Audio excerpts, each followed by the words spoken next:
If you're a fan of John Green's The Fault in Our Stars, Jennifer Niven's All the Bright Places, and Sarah Maas's Throne of Glass series, mainly because of their doomed young romances and characters coming to terms with their mortality, this book is not for you.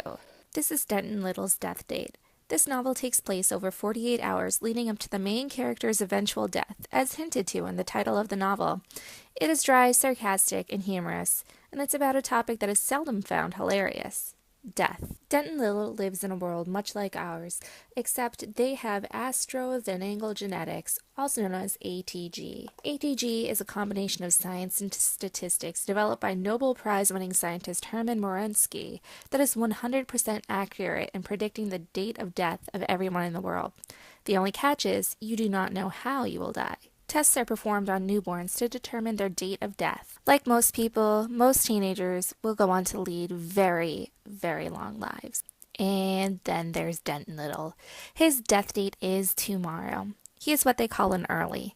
That is someone who dies early on in their life.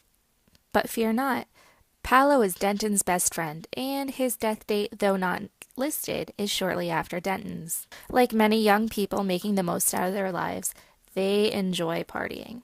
And this is where the story picks up. Denton wakes up the day after a party in someone's bed.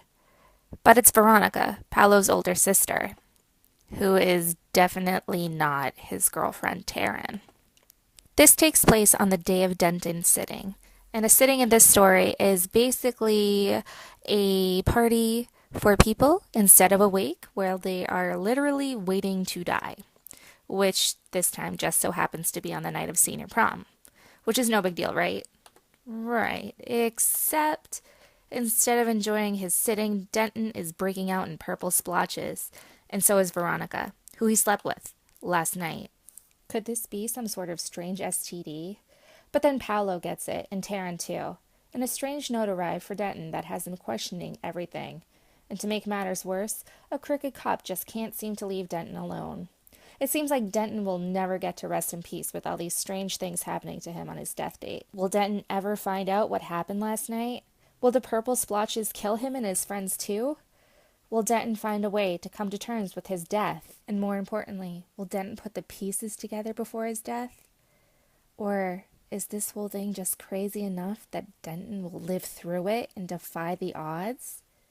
Find out in Lance Rubin's debut novel, Denton Little's Death Date.